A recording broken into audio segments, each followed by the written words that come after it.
Assalamualaikum warahmatullahi wabarakatuh. Izin memperkenalkan diri, nama saya Debbie Nur Happy-Happyah dengan NIM 2012100082 dari kelas PAI 5B, jurusan Pendidikan Agama Islam.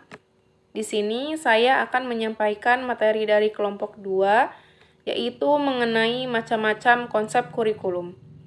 Dalam mata kuliah pengembangan kurikulum, PAI berbasis literasi, dengan dosen pengampu yaitu Ibu Helna Nelis MPD. Langsung saja ke materi yang pertama yaitu pengertian kurikulum. Secara harfiah, kurikulum berasal dari bahasa Latin yaitu kurikulum, yang berarti bahan pengajaran.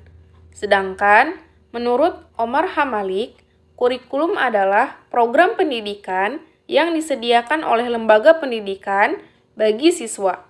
Berdasarkan program pendidikan tersebut, siswa melakukan kegiatan belajar sehingga mendorong perkembangan dan pertumbuhannya sesuai dengan tujuan pendidikan yang telah ditetapkan. Baik, materi yang kedua yaitu macam-macam konsep kurikulum. Konsep kurikulum yang pertama yaitu kurikulum subjek akademis. Kurikulum subjek akademis bersumber dari pendidikan klasik yaitu perennialisme dan esensialisme, yang berorientasi pada masa lalu. Semua ilmu pengetahuan dan nilai-nilai telah ditemukan oleh para pemikir masa lalu.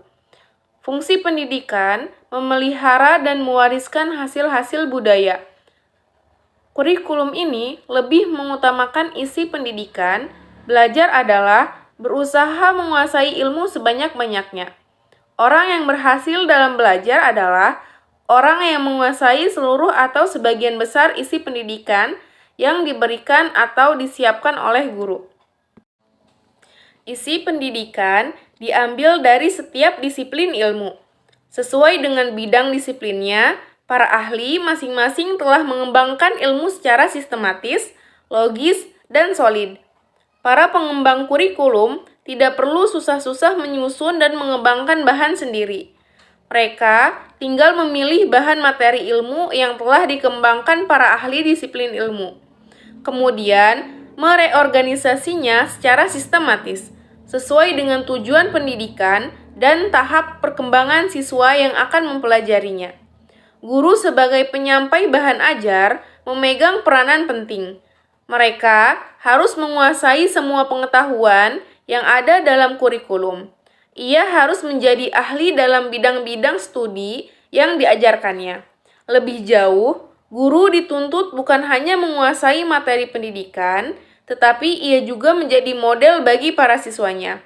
Apa yang disampaikan dan cara penyampaiannya harus menjadi bagian dari pribadi guru.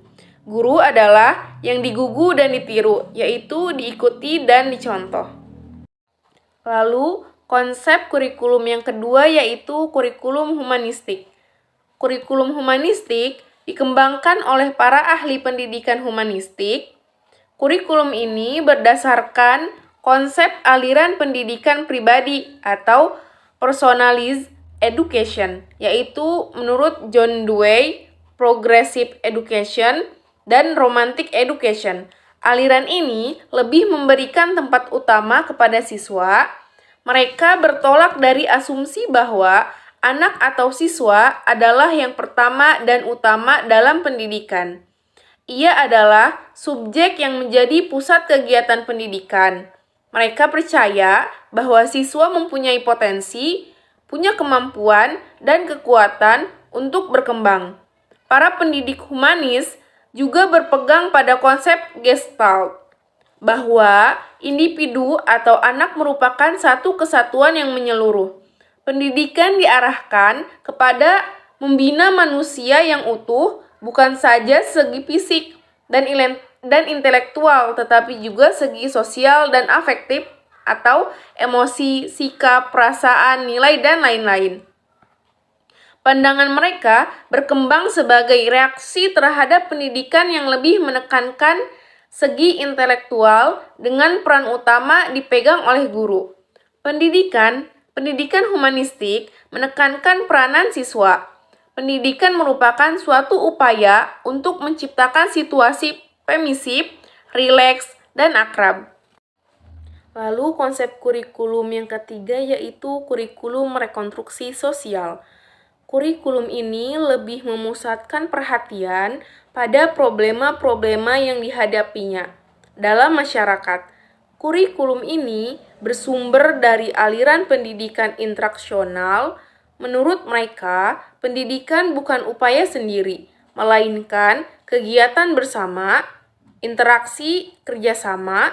Kerjasama atau interaksi bukan hanya terjadi antara siswa dengan guru, tetapi juga siswa dengan siswa, siswa dengan orang-orang di lingkungannya, dan dengan sumber belajar lainnya.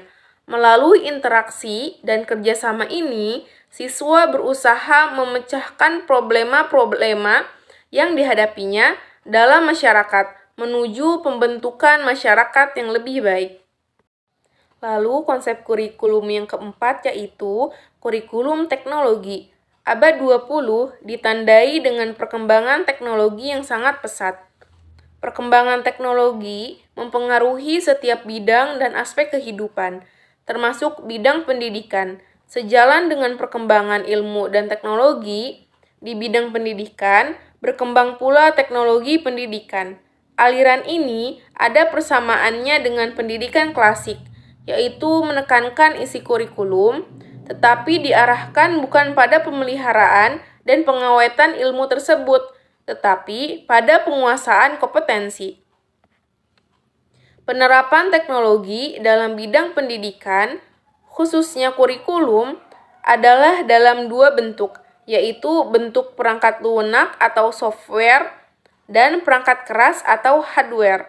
Penerapan teknologi perangkat keras dalam pendidikan dikenal sebagai teknologi alat atau tools teknologi, sedangkan penerapan teknologi perangkat lunak disebut juga teknologi sistem atau sistem teknologi.